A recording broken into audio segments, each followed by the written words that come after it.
जय श्री कृष्णा दोस्तों, स्वागत है आपका फिर से हमारे YouTube चैनल आर के मोटिवेशनल में। मित्रों, आज की वीडियो का विषय है बिना परिश्रम के धन क्यों नहीं फलता है। तो हमारी वीडियो को पूरा अवश्य सुने, तभी आपको कुछ सीखने को मिलेगा। दोस्तों, एक बार भगवान नारायण से लक्ष्मी ने कहा, स्वामी, मेरे भक्त मुझे बहुत चाहते हैं और आपके भक्त आपको मेरे कारण ही याद करते हैं, क्योंकि वे जानते हैं कि जहां आप जाएंगे वहां मैं अवश्य आऊंगी। नारायण ने कहा, देवी, ऐसी कोई बात नहीं है।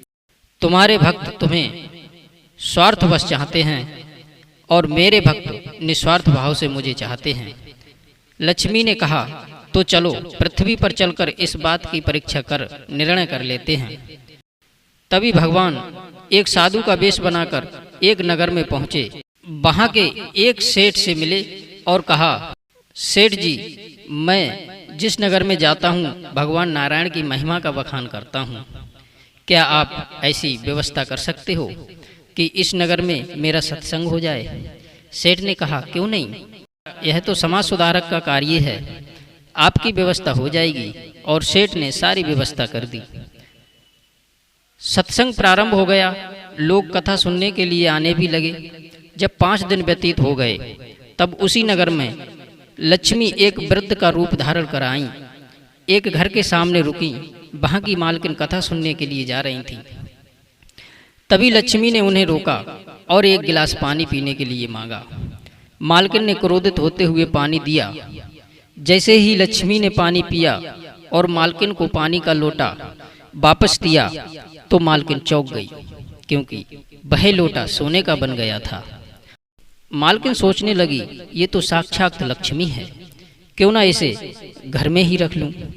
और लक्ष्मी को अपने घर में रख लिया। अब तो बात धीरे धीरे पूरे नगर में फैल गई। पूरा नगर लक्ष्मी को अपने यहाँ आमंत्रित करने लगा। अब तो इधर कथा की भीड़ कमती चली गई, लक्ष्मी जी के पीछे भीड़ बढ़ती चली गई। 8वें दिन सेठ ने लक्ष्मी जी को आमंत्रित किया। लक्ष्मी जी ने कहा, सेठ जी, तुम्हारे यहाँ जो साधु रहता है, वह साधु जहाँ रहेगा मैं वहाँ नहीं रह सकती। यह सुनते ही सेठ जी तुरंत भगवान के पास आए और भगवान से कहने लगे, आपके लिए दूसरा प्रबंध करना होगा, मैं आपको अब नहीं रख सकता। भगवान बोले, ठीक है भैया, हम दूसरी जगह ठहर जाएंगे। और नारायण को वहां से जाना ही पड़ा। अब तो पूरे नगर में लक्ष्मी जी के स्पर्श से सबके घर में सोना ही सोना हो गया। सब लोग आलसी हो गए। नगर में जुआ होने लगा।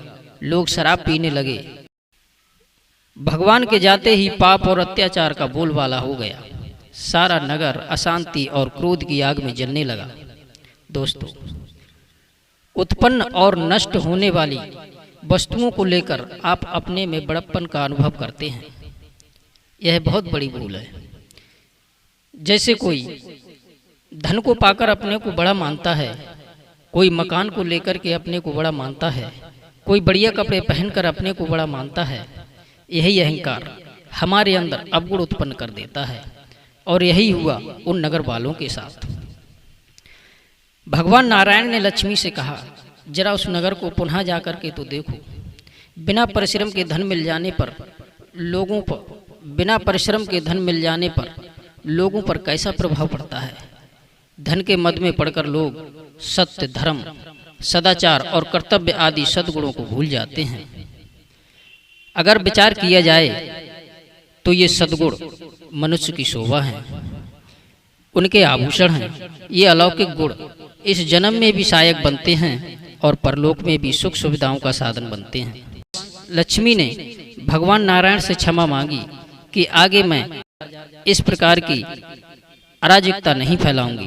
भगवान कहते हैं कि लोभ नरक का द्वार है। जो मनुष्य इसमें प्रवेश करता है वो अत्यधिक कष्ट पाता है।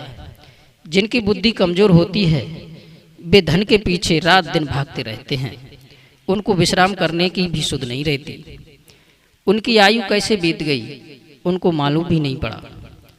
धन को गिनना सबको आता है, परंतु अपनी आयु का हिसाब नहीं लगा पाते।